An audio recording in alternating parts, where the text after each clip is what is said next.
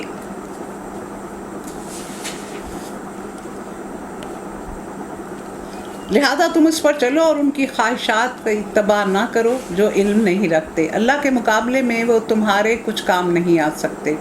ظالم لوگ ایک دوسرے کے ساتھی ہیں اور متقین کا ولی اللہ ہے۔ واللہ ولی المتقین، کتنی بڑی یہ یعنی آیت ہے کہ دوست ہے اللہ متقین کا۔ یہ بصیرت کی روشنیاں ہیں سب لوگوں کے لیے، اور ہدایت اور رحمت ان لوگوں کے لیے جو یقین لاتے ہیں بالغیب۔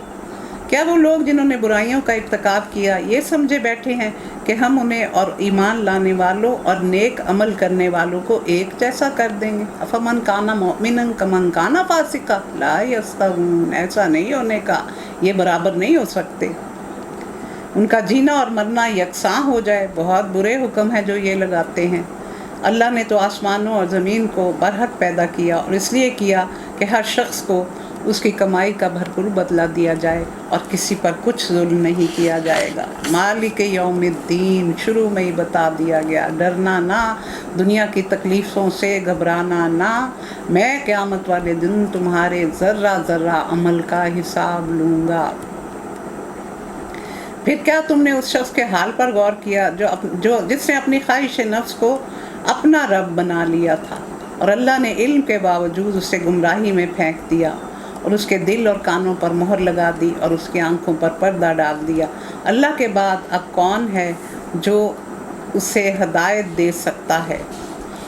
اب یہاں دیکھیں نا کہ کیا کہا گیا، کیا تم کوئی سبق حاصل نہیں کرتے؟ عبادت اطاعت کا نام ہے نا۔ زندگی آمد برائے بندگی، زندگی بے بندگی شرمندگی، جس میں بندگی نہیں، جس میں اطاعت نہیں، جس میں عبادت نہیں، جس میں اللہ کی خوشنودی اور رضا کی طلب نہیں، وہ تو پھر ایسے ہی فضول ہی ہے، جیسے کوئی جانور آیا اور چلا گیا۔ جس نے اپنی خواہشات کو اپنا امام اور مقتدا بنا لیا تو گویا وہی اس کے بت ہیں۔ رسول اللہ صلی اللہ علیہ وسلم نے فرمایا، زیر زمین دنیا میں جتنے معبودوں کی پرستش کی جاتی ہے ان میں سب سے زیادہ مبغوث اللہ کے نزدیک ہوا یعنی خواہش نفسانی ہے۔ اور حضرت شداد بن اوس نے حضرت رسول اللہ صلی اللہ علیہ وسلم سے روایت کیا کہ آپ نے فرمایا کہ دانشمند وہ شخص ہے جو اپنے نفس کو قابو میں رکھے اور ما بعد الموت کے واسطے عمل کرے، اور فاجر وہ ہے جو اپنے نفس کو اپنی خواہشات کا غلام بنا لے، ان کے پیچھے چھوڑ دے، اور اس کے یا وجود یا اللہ سے آخرت کی اس کے باوجود اللہ سے آخرت کی بھلائی کی تمنا کرتا رہے، یعنی سارے کام وہ کرے جو اسے پسند ہیں، نفس کا بندہ بنا رہے، دنیا کے پیچھے بھاگتا رہے، مال و دولت اکٹھا کرتا رہے، خرچ کرنے میں حد درجہ بخیل ہو، اور ایسی حرکتیں کرنے کے بعد وہ یہ تمنا رکھے کہ میں امتی ہوں رسول کا تو مجھے تو بخش دیا جائے گا۔ اسے کرتبی میں بیان کیا گیا۔ یہ لوگ کہتے ہیں کہ زندگی بس یہی دنیا کی زندگی ہے۔ وقالوا ما هي الا حیاتنا الدنیا نموت ونحیا وما یہلکنا الا الدہر وما لهم بذلک من علم ان هم الا یظنون۔ زندگی بس یہی دنیا کی زندگی ہے، ہمیں یہاں مرنا اور جینا ہے، اور گردش ایام کے سوا کوئی چیز نہیں جو ہمیں ہلاک کرتی ہو۔ یہ جو چیز ہے یہ غور طلب چیز ہے۔ یہ مرنے کے بعد کوئی زندگی نہیں، ان کا یہ خیال تھا۔ روح اللہ کے حکم سے قبض نہیں کی جاتی، بلکہ گردش ایام کی وجہ سے ہر چیز فنا ہوگی تو یہ بھی فنا ہو جائے گی۔ حالانکہ روح تو اللہ نے نفخ کیا تھا حضرت آدم علیہ السلام، وہی ہم میں چلا آ رہا ہے، تو اس کو فنا کیسے ہو سکتا ہے؟ یہ کیسے فنا ہو سکتی ہے؟ اور فلسفیوں کا ایک گروہ کہتا ہے کہ ہر 36 سال کے بعد ہر چیز اپنی اصل حالت پر لوٹ آتی ہے، اور یہ سلسلہ بغیر کسی خالق کے چل رہا ہے۔ یعنی پہلے بھی ایک بگ بینگ ہوا تھا جب دنیا وجود میں آئی، اور اب آخر میں بھی ایک بگ بینگ ہوگا اور یہ ختم ہو جائے گی۔ نہ کوئی ابتدا ہے نہ انتہا ہے، اور یہ گروہ دوریہ کہلاتا ہے۔ اسے ابن کثیر نے بیان کیا۔ حدیث قدسی ہے کہ ابن آدم مجھے ایذا پہنچاتا ہے جب وہ زمانے کو دہر کو برا کہتا ہے، حالانکہ زمانہ اور دہر بجائے خود کچھ نہیں، میں ہوں، اور یہ میرے ہاتھ میں ہے۔ تمام اختیارات میرے ہاتھ میں ہیں، رات دن بھی میں ہی پھیرتا ہوں۔ اسے بخاری کی حدیث میں بیان کیا گیا۔ دہر کو برا نہ کہو، اللہ کے لیے دہر کا لفظ آیا ہے، یعنی زمانے کو برا نہ کہو، زمانہ میں ہی ہوں۔ تو یہ آپ بہت جملہ سنتے ہوں گے لوگوں سے عام، بڑا خراب زمانہ آ گیا۔ زمانہ تو وہی ہے، ہم خراب ہو جاتے ہیں اور ہم اچھے بن جاتے ہیں۔ اپنے کردار پر ڈال کر پردہ ہر شخص کہہ رہا ہے زمانہ خراب ہے۔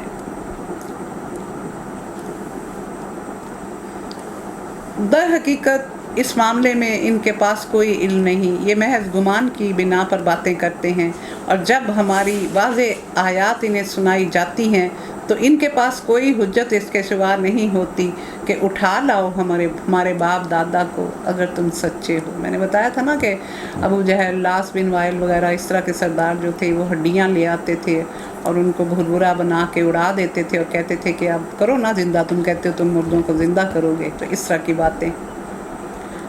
اے نبی ان سے کہو اللہ ہی تمہیں زندگی بخشتا ہے، پھر وہی تمہیں موت دیتا ہے، پھر وہی تمہیں قیامت والے دن جمع کرے گا جس کے آنے میں کوئی شک نہیں ہے، مگر اکثر لوگ جانتے نہیں۔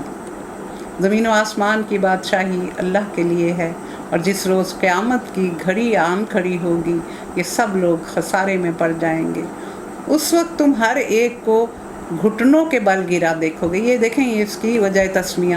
وَتَرَا كُلَّ أُمَّةٍ جَاثِيَةٍ كُلُّ أُمَّةٍ تُدْعَىٰ إِلَىٰ كِتَابِهَا الْيَوْمَ تُجْزَوْنَ مَا كُنتُمْ تَعْمَلُونَ هَٰذَا كِتَابُنَا يَنطِقُ عَلَيْكُمْ بِالْحَقِّ إِنَّا كُنَّا نَسْتَنسِخُ مَا كُنتُمْ تَعْمَلُونَ۔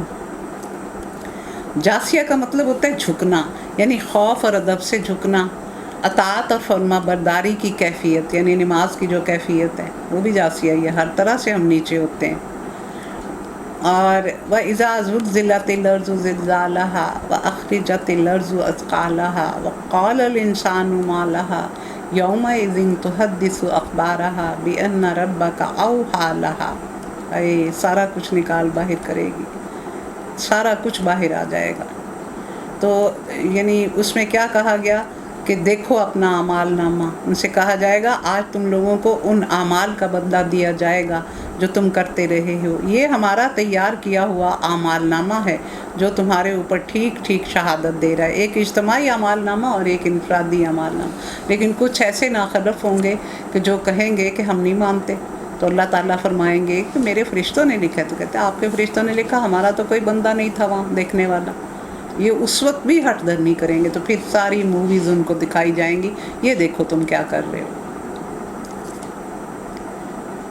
جو کچھ بھی تم کرتے رہے اسے ہم لکھواتے جا رہے تھے. پھر جو لوگ ایمان لائے اور نیک عمل کرتے رہے انہیں ان کا رب اپنی رحمت میں داخل کرے گا، اور یہی کامیابی ہے اصل. اور جن لوگوں نے کفر کیا ان سے کہا جائے گا کیا میری آیات تم کو سنائی نہ جاتی تھیں؟ الم یاتکم نذیر قالوا بلا شہدنا، ہم گواہی دیتے ہیں کہ آئے تھے، لیکن بل کذبنا، لیکن ہم نے ان کو جھٹلا دیا. مگر تم نے تکبر کیا اور مجرم بن کر رہے. اور جب کہا جاتا تھا کہ اللہ کا وعدہ برحق ہے اور قیامت کے آنے میں کوئی شک نہیں، تو تم کہتے تھے ہم نہیں جانتے قیامت کیا ہوتی ہے. جیسے فرعون نے کیا کہا تھا، وما رب العالمین، کیا ہوتا ہے تمہارا رب العالمین، میں نہیں جانتا. انا ربکم الاعلی، میں ہوں رب اعلیٰ. تو وہی وہ کہ ہم نہیں مانتے قیامت کی امت کو، ہم تو بس ایک گمان سا رکھتے ہیں، یقین ہمیں نہیں ہے. اس وقت ان کے اعمال کی برائیاں کھل جائیں گی. وہ سامنے بولنے والی کتاب سامنے آ جائے گی، اس کو بولنے والی کتاب کہا گیا ہے. قیامت والے دن بول بول کے بتائے گی کیا کیا کچھ ہم کرتے رہے. تو اس لیے جب یہ خاص طور پہ میری جو سمجھانے کی توجہ ہوتی ہے اس طرف ہوتی ہے کہ غیبت سے بچنا چاہیے. یہ غیبت جو ہم کرتے ہیں یہ ہمارے لیے بہت بڑی تباہی ہے. دنیا میں بھی جس کی ہم غیبت کرتے ہیں اس کے نامہ اعمال میں ہماری نیکیاں دنیا میں ٹرانسفر ہو جاتی ہیں. آگے جا کے جو حساب ہوگا سو ہوگا. تو ہم اپنے آپ کو کیوں کنگال کرتے ہیں؟ اور پھر سارا کچھ لکھا جاتا ہے کہ پیٹھ پیچھے برائیاں کی، اور وہاں قیامت والے دن سارا کچھ کھول دیا جائے گا. چورستے میں ہنڈیاں پھوٹے گی کہ یہ کرتا رہا اور تمہارے منہ پہ یہ کیا کہتا تھا. تو اس وقت کا ہمیں خوف رکھنا چاہیے. اور وہ اسی چیز کے پھیر میں آ جائیں گے جس کا وہ مذاق اڑایا کرتے تھے. اور ان سے کہا جائے گا آج ہم تمہیں اسی طرح ہی بھلا رہے ہیں جس طرح تم اس دن کی ملاقات کو بھول گئے تھے. سورۃ السجدہ میں کیا کہا گیا، فذوقوا بما نسیتم لقاء یومکم ھذا انا نسیناکم وذوقوا عذاب الخلد بما کنتم تعملون. چکھو اس عذاب کا مزہ جس کو تم نے بھلا دیا تھا نا، اب مزہ آئے گا تمہیں. اب تم مانتے نہیں تھے، تم کہتے تھے کوئی قیامت نہیں آنی، کوئی کچھ نہیں ہے. تو یہاں یہ کھول دیا گیا. اب تمہارا ٹھکانہ دوزخ ہے، کوئی تمہاری مدد کرنے والا نہیں. یہ تمہارا انجام اس لیے ہوا کہ تم نے اللہ کی آیات کو مذاق بنا لیا تھا اور دنیا کی زندگی نے تمہیں دھوکے میں ڈال دیا تھا. لہذا آج نہ یہ لوگ دوزخ سے نکالے جائیں گے اور نہ ان سے کہا جائے گا کہ معافی مانگ کر اپنے رب کو راضی کر لو. وَلَا هُمْ يُسْتَعْتَبُونَ. تو یہ جو عتبہ استعتبہ جو ہے ناراضگی دور کرنے کی کوشش کرنا، تو وہاں ان کو یہ بھی اجازت نہ دی جائے گی. یہ جو اگلی آیات ہیں یہ بڑی خوبصورت ہیں. پورے قرآن میں اس طرح کی آیت کوئی اور نہیں ہے. یہ 36 جو آیت ہے، فَلِلَّهِ الْحَمْدُ رَبِّ السَّمَاوَاتِ وَرَبِّ الْأَرْضِ رَبِّ الْعَالَمِينَ وَلَهُ الْكِبْرِيَاءُ فِي السَّمَاوَاتِ وَالْأَرْضِ وَهُوَ الْعَزِيزُ الْحَكِيمُ. دیکھیں 3 دفعہ رب آیا ہے کہ تعریف اور شکر رب کا جو آسمانوں کا ہے اور جو زمین کا رب ہے اور جو تمام عالموں کا رب ہے. 3 دفعہ رب کا لفظ اس میں آیا ہے. اس طرح کی کوئی اور آیت پورے قرآن میں نہیں ہے. تعریف اللہ کے لیے جو زمین و آسمان کا مالک ہے، جو سارے جہانوں کا پروردگار ہے. زمین و آسمانوں میں بڑائی اسی کی ہے، اور وہی زبردست اور دانا ہے، وہی زبردست اور حکیم ہے. یعنی وہاں پتہ چل جائے گا کہ اپنے جن طور طریقوں سے تم دنیا کو تم بڑا اچھا سمجھتے تھے اور ان میں مصروف رہتے تھے، اور تم سمجھتے تھے کہ اس جیسی تو مثالی جو زندگی ہے کسی کی ہو نہیں سکتی. تو وہاں جب تمہاری درگت بنے گی تو پھر تمہیں احساس ہوگا کہ تم کتنے خسارے میں رہنے والے لوگ تھے. اللہ تعالیٰ نے کیا فرمایا کہ زمین بھر کے گناہ لے کے آؤ گے اور شرک نہیں کیا ہوگا تو ہو سکتا ہے میں معاف کر دوں. شرک اللہ تعالیٰ کو اتنا ناپسند ہے. اگلی صورت الاحقاف. حقفہ ریت کے ٹیلے کو کہا جاتا ہے، اور یہ اس کی جو مصحف میں ترتیب ہے وہ 46 ہے اور نزولی ترتیب 65. یعنی ساری حوامیم ایک کے بعد دوسرے نازل ہوتی رہی ہیں. اور یہ مکی صورت ہے، 10 یا 11 نبوی کو یہ نازل ہوئی، اور 21 آیت اس کی وجہ تسمیہ ہے کہ اس میں احقاف کا لفظ آیا ہوا ہے۔ 10 نبوی حضور کی حیات طیبہ کا انتہائی سختی کا سال تھا۔ 3 برس سے قریش کے قبیلوں نے مل کر ان کا مقاطعہ کر رکھا تھا، اور حضور اپنے خاندان کے ساتھ شعب ابی طالب میں محصور تھے۔ قریش کے لوگوں نے ناکہ بندی کر رکھی تھی، اور سامان رسد بھی وہاں لے جانے نہیں دیا جاتا تھا۔ حج کے زمانے میں یہ لوگ نکل کر کچھ خریداری کر سکتے تھے، مگر ابو لہب جب بھی ان میں سے کسی کو بازار کی طرف یا قافلے کی طرف جاتے دیکھتا تو ان کو کہتا کہ ان کو اتنی زیادہ قیمت بتاؤ کہ یہ نہ خرید سکیں، تمہارا سارا مال میں خرید لوں گا اور تمہارا نقصان نہیں ہونے دوں گا۔ متواتر 3 سال کے مقاطعہ کے بعد یہ بنی ہاشم کی کمر ٹوٹ چکی تھی، اور ان پر بہت سخت وقت گزرا تھا، کئی دفعہ گھاس اور پتے کھانے پر مجبور ہو گئے تھے۔ پھر اللہ کر کے یہ محاصرہ ٹوٹا کہ حضور کے چچا ابو طالب جو 10 سال سے آپ کے لیے ڈھال بنے ہوئے تھے وفات پا گئے۔ حضرت ابو طالب سردار تھے، وہ وہاں جا کے آپ کے ساتھ یہ مصیبتیں کیوں کاٹ رہے تھے کہ وہاں جس رواج یہ تھا کہ جس شخص کے پیچھے قافلہ نہیں ہوتا تھا تو اس کو وہ بالکل کچھ سمجھتے ہی نہیں تھے، یعنی اس کا قافلے والے اٹھتے تھے اپنے لوگوں کا حق لے کے، لیکن جب اگر قافلہ ہی موجود نہیں تو پھر کوئی حق لینے والا نہیں ہوتا تھا، تو آپ ان کے ساتھ گئے تھے، ورنہ حضرت ابو طالب نے تو اسلام بھی قبول نہیں کیا تھا، ان کو تو نہیں نکالا تھا، یہ ان کے لیے گئے تھے اور ساری مصیبتیں اور تکلیفیں ان کے لیے برداشت کی تھی۔ اور یہ مکہ معظمہ کے ایک محلے کا نام شعب ابی طالب ہے، اور اس میں بنی ہاشم رہتے تھے، اور گھاٹی کو کہتے ہیں، شعب عربی زبان میں گھاٹی کو کہتے ہیں۔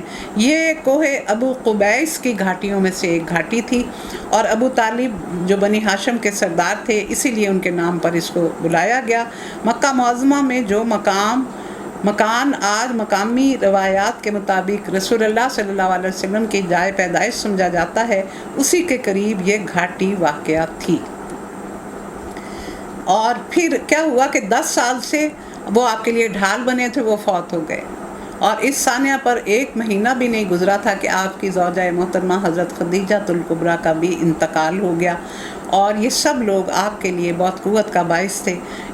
اس لیے اس سال کو رسول اللہ صلی اللہ علیہ وسلم کے لیے عام الحزن یعنی غم کا سال کہا جاتا ہے۔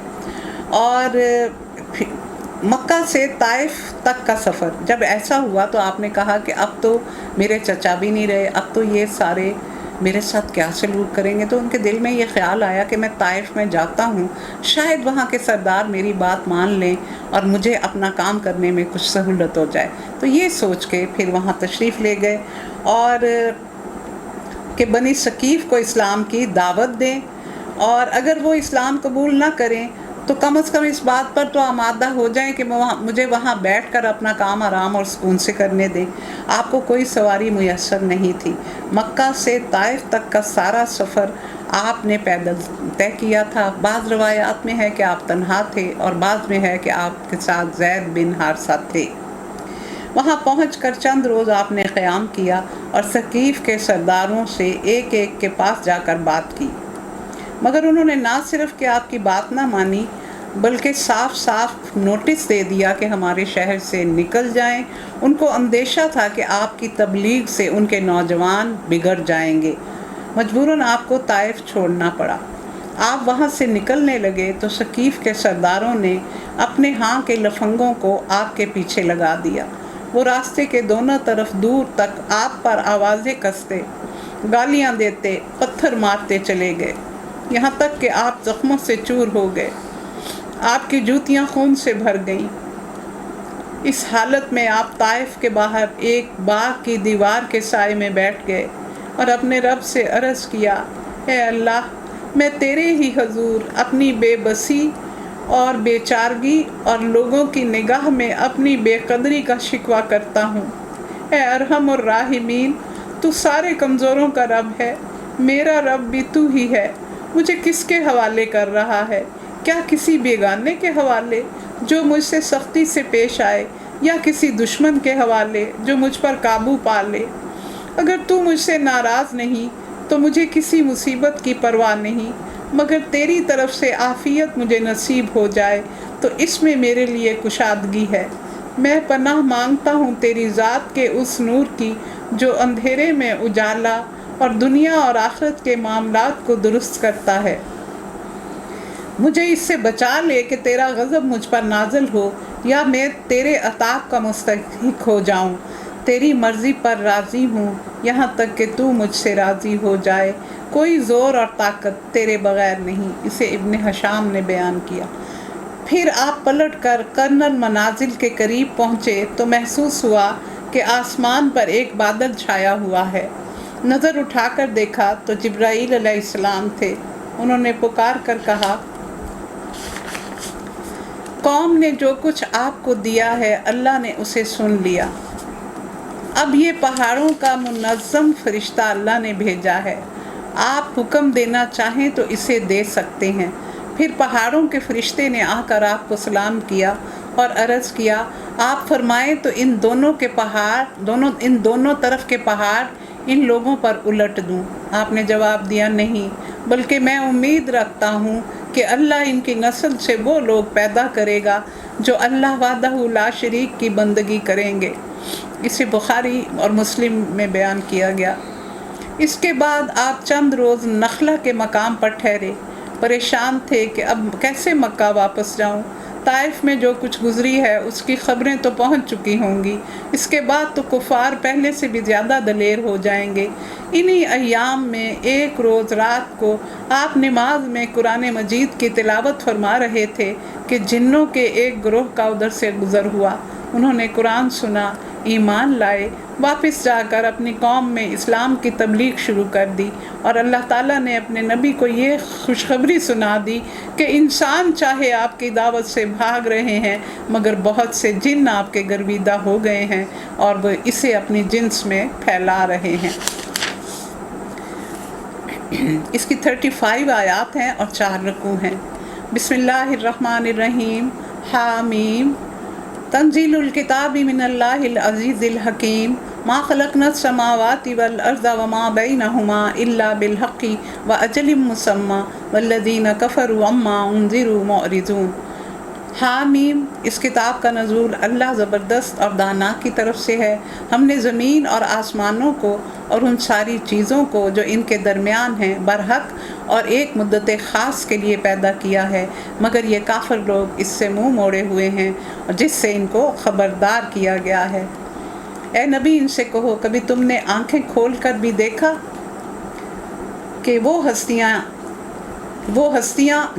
کہ جنہیں تم اللہ کو چھوڑ کر پکارتے ہو، ذرا مجھے دکھاؤ تو صحیح کہ زمین میں انہوں نے کیا پیدا کیا ہے یا آسمانوں کی تخلیق میں ان کا کوئی حصہ ہے۔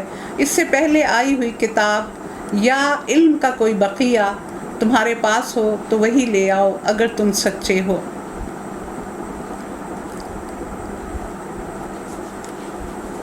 اور یعنی اگر تمہارے پاس کوئی پرانے زمانے کی کوئی تعلیمات ہیں، کوئی ایسا حصہ ہے، کوئی ذریعہ ہے جس تک تمہارے پاس یہ بات پہنچی ہے کہ اللہ کو چھوڑ کر ان بتوں کی پرستش کر لیں، کوئی نقلی، کوئی عقلی، کوئی آفاقی اور کوئی ایسی دلیل نہیں ہے جو انفسی، جس سے تم یہ ثابت کر سکو کہ اللہ نے ایسا حکم دیا ہے۔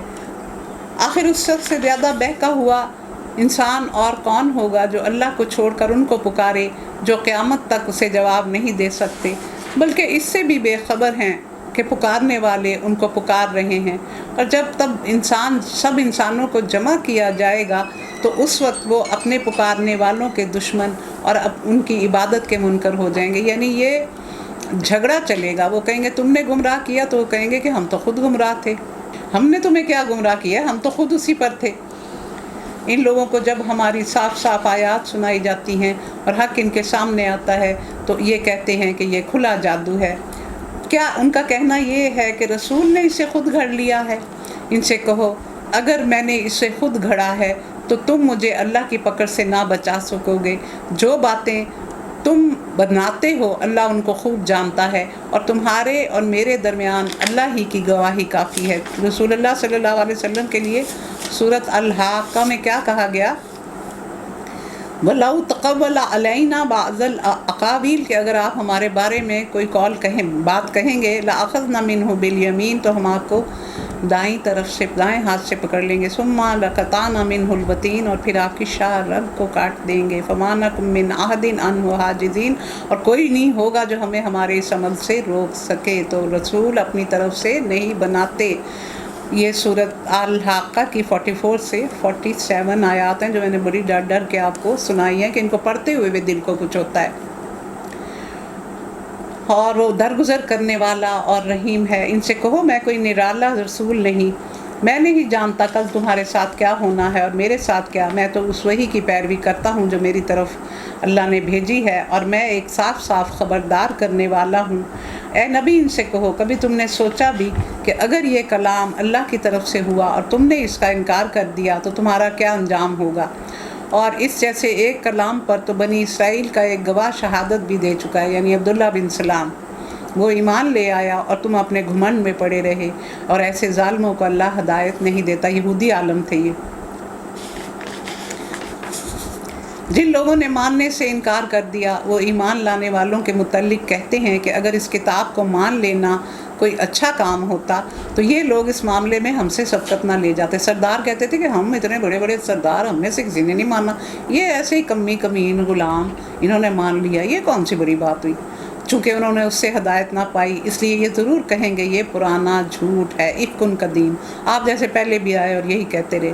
حالانکہ اس سے پہلے موسیٰ کی کتاب رہنما اور رحمت بن کر آ چکی تھی، اور یہ کتاب اس کی تصدیق کرنے والی عربی زبان میں آئی ہے تاکہ ظالموں کو خبردار کرے اور نیک روش اختیار کرنے والوں کو خوشخبری دے۔ یقیناً جن لوگوں نے کہہ دیا کہ اللہ ہمارا رب ہے پھر اس پر جم گئے، یہ بڑی خاص آیت ہوتی ہے۔ ان الذین قالوا ربنا اللہ ثم استقاموا، یہ استقامت اللہ ہمیں عطا کرے جو کہ نہیں ہے ہم لوگوں میں۔ ان کے لیے نہ کوئی خوف ہے اور نہ وہ غمگین ہوں گے، ایسے سب لوگ جنت میں جانے والے ہیں جہاں وہ ہمیشہ رہیں گے، وہاں ان کے اعمال کے بدلے میں وہ جو دنیا میں کرتے رہے بہت اچھا بدلہ دیا جائے گا۔ ہم نے انسان کو ہدایت کی کہ اپنے والدین کے ساتھ نیک برتاؤ کرے۔ اس کی ماں نے مشقت اٹھا کر اسے پیٹ میں رکھا، مشقت اٹھا کر جنا، اور اس کے حمل اور دودھ چھڑانے میں 30 مہینے لگ گئے، یہاں تک کہ جب وہ اپنی پوری قوت کو پہنچا اور 40 سال کا ہو گیا تو اس نے کہا اے میرے رب مجھے توفیق دے کہ میں تیری ان نعمتوں کا شکر ادا کروں جو تو نے مجھے اور میرے والدین کو عطا کی، اور ایسا نیک عمل کروں جس سے تو راضی ہو جائے، اور میری اولاد کو بھی نیک بنا کر مجھے سکھ دے۔ میں تیرے حضور توبہ کرتا ہوں اور تابع فرمان بندوں میں سے ہوں۔ اور یہ جو ہے کہ ماں کے تحر حق کا اس میں یہ قرآن کا وہ حصہ ہے جہاں 3 دفعہ یہ فوقیت جو ہے باپ پر وہ ثابت کی گئی۔ سب سے پہلی یہ کہ ماں پیٹ میں اٹھاتی ہے مشقت سے، پھر جنم دینے میں جو تکلیف ہے، پھر اس کے پالنے میں، دودھ پلانے میں جو تکلیف ہے، یہ ساری تکلیفیں ماں اٹھاتی ہے۔ اسی لیے جب ایک شخص نے رسول اللہ صلی اللہ علیہ وسلم سے پوچھا تھا کہ میرے سب سے اچھے سلوک کا حقدار دنیا میں کون سب سے زیادہ ہے، تو آپ نے فرمایا تھا تیری ماں۔ پھر دوسری دفعہ اس نے پوچھا، پھر بھی کہا تیری ماں، پھر تیسری دفعہ، پھر بھی تیری ماں، چوتھی جگہ پہ باپ کا حق بتایا گیا کہ یہ وہ مشقت ہے جو ماں اٹھاتی ہے۔ اور اسی لیے کہ وہ جو حضرت نعمان بن حارثہ تھے، رسول اللہ صلی اللہ علیہ وسلم نے آسمان پر معراج کے موقع پر دنیا میں ان کو چھوڑ کے گئے، وہاں ان کو تلاوت کی آواز آئی تو انہوں نے کہا یہ تو نعمان کی آواز ہے، تو یہ تو یا باری تعالیٰ میں تو ان کو نیچے چھوڑ کے آیا ہوں۔ تو اللہ تعالیٰ نے فرمایا ہاں ان کو یہ درجہ اس لیے ملا ہے کہ یہ تلاوت زمین پہ کرتے ہیں اور گونجتی آسمان پہ ہے، کہ یہ اپنی ماں کے بہت زیادہ خدمت گزار ہیں۔ تو جو بچے اپنی ماؤں کی خدمت نہیں کرتے وہ سن لیں، خاص طور پہ بیٹوں کو، کہ بیٹیاں تو اپنے گھروں میں چلی جاتی ہیں اور ماں باپ عموماً بیٹوں کے پاس ہوتے ہیں۔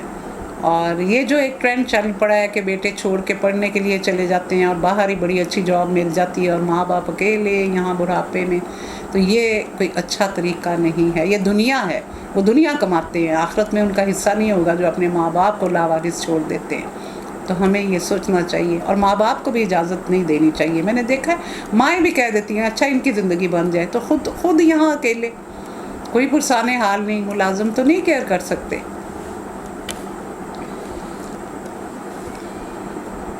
اس طرح کے لوگوں سے ہم ان کے بہترین اعمال کو قبول کرتے ہیں اور ان کی برائیوں سے درگزر کر جاتے ہیں۔ یہ جنتی لوگ ہیں اور یہ جنت میں داخل ہوں گے اس سچے وعدے کے مطابق جو ان سے کیا جاتا رہا۔ اور جس شخص نے اپنے والدین سے کہا اف تنگ کر دیا تم نے، کیا تم مجھے یہ خوف دلاتے ہو کہ میں مرنے کے بعد پھر قبر سے نکالا جاؤں گا، حالانکہ مجھ سے پہلے بہت سی نسلیں گزر چکی، ان میں سے کوئی نہیں اٹھ کر آیا۔ ماں اور باپ اللہ کی دہائی دے کے کہتے ہیں اے بد نصیب مان جا، اللہ کا وعدہ سچا، یعنی ماں باپ مسلمان ہیں اور اولاد نہیں ہے، مگر وہ کہتا ہے یہ سب اگلے وقتوں کی فرسودہ کہانیاں ہیں، یہ وہ لوگ ہیں جن پر عذاب کا فیصلہ چسپاں ہو گیا۔ ان سے پہلے جنوں اور انسانوں کے جو ٹولے اس کماش کے گزرے انہی میں یہ بھی جا شامل ہوں گے، ان جنوں اور انسانوں سے دوزخ کو بھرا جائے گا۔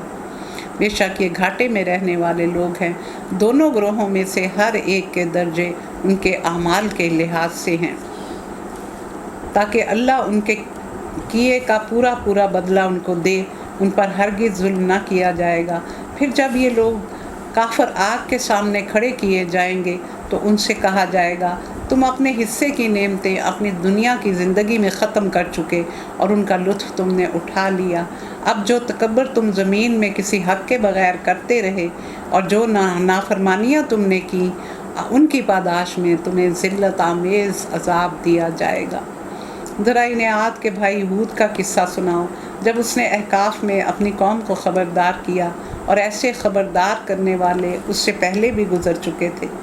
احقاف حکف کی جمع ہے اور ریت کے لمبے لمبے ٹیلے جو بلندی میں پہاڑوں پر موجود ہوتے ہیں، لیکن اصطلاحاً یہ صحرائے عرب کے جنوب مغربی حصے کا نام ہے جہاں آج کوئی آبادی نہیں ہے۔ اللہ کے سوا کسی کی بندگی نہ کرو، مجھے تمہارے حق میں ایک بڑے ہولناک دن کے عذاب کا اندیشہ ہے۔ انہوں نے کہا کیا تو اس لیے آیا ہے کہ تو ہمیں بہکا کر ہمارے معبودوں سے برگشتہ کر دے؟ اچھا تو لے آنا اپنا عذاب جس سے تو ہمیں ڈراتا ہے۔ یہ سارے اس طرح ہی کہتے رہے اگر تو سچا ہے۔ اس نے کہا اس کا علم تو اللہ کو ہے، میں تو صرف تمہیں پیغام پہنچا رہا ہوں جسے دے کر میں بھیجا گیا ہوں، مگر میں دیکھ رہا ہوں کہ تم جہالت برتتے ہو۔ پھر جب انہوں نے اس عذاب کو اپنی وادیوں کی طرف آتے دیکھا تو کہنے لگے بادل ہم کو سیراب کرنے آ رہے ہیں، نہیں بلکہ یہ وہ چیز ہے جس کے لیے تم جلدی مچا رہے تھے، یہ ہوا کا طوفان جس میں دردناک عذاب چلا آ رہا ہے، اپنے رب کے حکم سے ہر چیز کو تباہ کر ڈالے گا۔ آخرکار ان کا حال یہ ہوا کہ ان کے رہنے کی جگہوں کے سوا کچھ نظر نہ آیا۔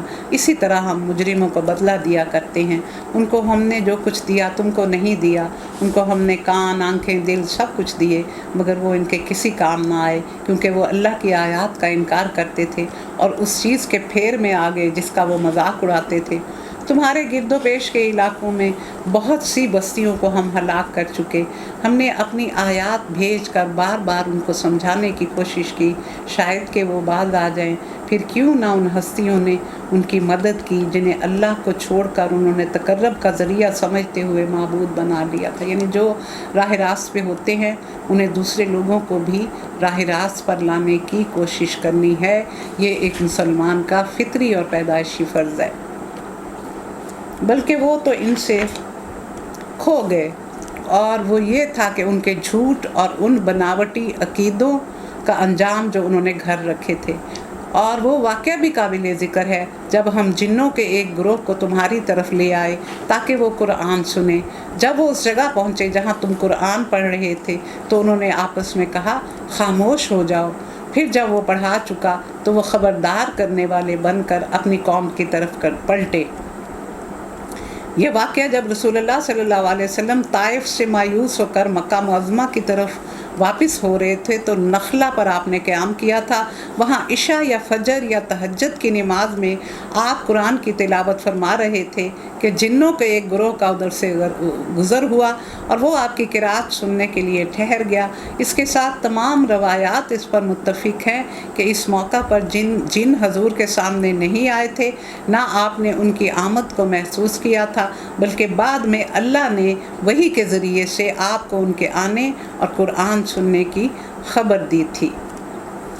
انہوں نے جا کر کہا اے ہماری قوم کے لوگوں، ہم نے ایک کتاب سنی جو موسیٰ کے بعد نازل کی گئی ہے، یعنی وہ اس کا مطلب ہے کہ وہ حضرت موسیٰ کی تعلیمات پر بھی ایمان لائے ہوئے تھے، تصدیق کرنے والی ہے اپنے سے پہلے آئی ہوئی کتابوں کی، رہنمائی کرتی ہے حق اور راہ راست کی طرف۔ اے ہماری قوم کے لوگوں، اللہ کی طرف بلانے والوں کی دعوت قبول کر لو اور اس پر ایمان لے آؤ۔ اللہ تمہارے گناہوں سے درگزر فرمائے گا اور تمہیں عذاب علیم سے بچا لے گا۔ اب یہ دیکھیں اللہ تعالیٰ نے کس قدر آپ کی ڈھارس بندھائی ہے کہ میرے رسول یہ نہیں مانتے، ان کو چھوڑ دو۔ حالانکہ بعد میں طائف کے بہت سے لوگ اسلام لائے بھی تھے، تو میں نے جنوں کو بھیج دیا ہے، تو جن آپ پر ایمان لے آئے، اور آپ کو اتنی تسلی اس چیز سے ہوئی۔ اس سے معلوم ہوا کہ یہ جن پہلے حضرت موسیٰ اور کتب آسمانی پر ایمان لائے ہوئے تھے۔ قرآن سننے کے بعد انہوں نے محسوس کیا کہ یہ وہی تعلیم ہے جو پچھلے انبیاء دیتے رہے ہیں، اس لیے وہ اس کتاب اور اس کے لانے والے پر بھی ایمان لے آئے۔ معتبر روایات سے معلوم ہوتا ہے کہ اس کے بعد جنوں کے پے در پے وفود رسول اللہ صلی اللہ علیہ وسلم کے پاس حاضر ہونے لگے اور آپ سے ان کی روح در روح ملاقات ہوتی تھی۔ اس بارے میں جو روایات کتب حدیث میں منقول ہیں ان کو جمع کرنے سے معلوم ہوتا ہے کہ ہجرت سے پہلے مکہ میں کم از کم 6 وفد آپ کے پاس آئے تھے، اور ان میں سے ایک وفد کے متعلق حضرت عبداللہ بن مسعود فرماتے ہیں کہ ایک روز رسول اللہ صلی اللہ علیہ وسلم مکہ میں رات بھر غائب رہے۔ ہم لوگ سخت پریشان تھے کہ کہیں آپ پر کوئی حملہ نہ کر دیا گیا ہو۔ صبح سویرے ہم نے آپ کو ہرا کی طرف سے آتے ہوئے دیکھا۔ پوچھنے پر آپ نے بتایا کہ ایک جن مجھے بلانے آیا تھا اور میں نے اس کے ساتھ آ کر جنوں کے ایک گروہ کو قرآن سنایا۔ اسے مسلم، مسند احمد، ترمذی اور ابو داؤد میں بیان کیا گیا۔ حضرت عبداللہ بن مسعود کی روایت ہے کہ ایک مرتبہ مکہ میں حضور نے صحابہ سے فرمایا کہ آج رات تم میں سے کون میرے ساتھ جنوں کی ملاقات کے لیے چلتا ہے؟ میں آپ کے ساتھ چلنے کے لیے تیار ہو گیا۔ مکہ کے بالائی حصے میں ایک جگہ حضور نے لکیر کھینچ کر کہا کہ اس سے آگے نہ بڑھنا۔ پھر آپ آگے تشریف لے گئے اور کھڑے ہو کر قرآن پڑھنا شروع کیا۔ میں نے دیکھا بہت سے اشخاص نے آپ کو گھیر رکھا ہے اور وہ میرے اور آپ کے درمیان حائل ہیں۔ ایک اور موقع پر بھی رات کے وقت حضرت عبداللہ بن مسعود رسول اللہ صلی اللہ علیہ وسلم کے ساتھ تھے، زیادہ انہی کے بارے میں ہے، اور مکہ میں ہجون کے مقام پر جنوں کے ایک مقدمے کا آپ نے فیصلہ فرمایا۔ اس کے بعد سال بعد حضرت مسعود نے کوفہ میں جاٹوں کے ایک گروہ کو دیکھ کر کہا، ہجون کے مقام پر جنوں کے جس گروہ کو میں نے دیکھا تھا وہ ان لوگوں سے بہت مشابہ تھا۔ یہ حقیقت ہے، اور جو کوئی اللہ کے داعی کی بات نہ مانے وہ نہ زمین میں خود کوئی بل بوتا رکھتا ہے کہ اللہ کو زج کر دے، اور نہ اس کے کوئی ایسے حامی ہیں کہ وہ اسے اللہ سے بچا لیں۔ ایسے لوگ کھلی گمراہی میں پڑے ہوئے ہیں۔ اور کیا ان لوگوں کو یہ سجھائی نہیں دیتا کہ جس رب نے زمین و آسمان کو پیدا کیا، ان کو بناتے ہوئے جو نہ تھکا، وہ ضرور اس پر قادر ہے کہ مردوں کو دوبارہ زندہ کرے؟ کیوں نہیں، یقیناً وہ ہر چیز کی قدرت رکھتا ہے۔ جس روز یہ کافر آگ کے سامنے لائے جائیں گے اس وقت ان سے پوچھا جائے گا کیا یہ حق نہیں ہے؟ الیس ھذا بالحق؟ قالوا بلی وربنا قال فذوقوا العذاب بما کنتم تکفرون فاصبر کما صبر اولو العزم من الرسل فلا تستعجل لهم كأنهم یوم یرون ما یوعدون لم یلبثوا الا ساعة من نہار بلاغ فہل یہلک الا القوم الفاسقون۔ کیا یہ حق نہیں؟ وہ کہیں گے ہاں، یہ ہمارے رب کی قسم یہ بالکل حق ہے۔ اللہ فرمائے گا اچھا تو اب اس عذاب کا مزہ چکھو جو اس کے انکار کی پاداش میں تم کرتے رہے ہو، جو تم انکار کرتے رہے ہو اب اس کی سزا چکھو۔ پس اے نبی صبر کرو جس طرح اولو العزم رسولوں نے صبر کیا تھا، اور ان کے معاملے میں جلدی نہ کرو۔ یہ طائف کے واقعے نے آپ کو بہت زیادہ دل برداشتہ تو نہیں کہنا چاہیے، لیکن آپ دکھی ضرور ہوئے تھے۔ جس روز یہ لوگ اس چیز کو دیکھ لیں گے جس کا انہیں خوف دلایا جا رہا ہے تو انہیں یوں معلوم ہوگا جیسے یہ دنیا میں دن کی ایک گھڑی بھر سے زیادہ نہیں رہے، بات پہنچا دی گئی، اب کیا نافرمان لوگوں کے سوا کوئی اور ہلاک ہوگا؟ یعنی جس طرح تمہارے پیش رو انبیاء اپنی قوم کی بے رخی، مخالفت، مزاحمت اور ایذا رسانیوں کا مقابلہ سال ہا سال تک 950 سال حضرتوں نے تبلیغ کی تھی، مسلسل صبر اور انتھک جد و جہد کے ساتھ کرتے رہے، اس طرح تم بھی کرو، اور یہ خیال دل میں نہ لاؤ کہ یہ لوگ جلدی سے ایمان لے آئیں گے یا پھر اللہ تعالیٰ ان پر عذاب نازل کر دے۔ سبحانک اللہم و بحمدک، نشہد ان لا الہ الا انت، نستغفرک و نتوب الیک، آمین الہی آمین۔ سورۃ الاحقاف مکمل ہو گئی۔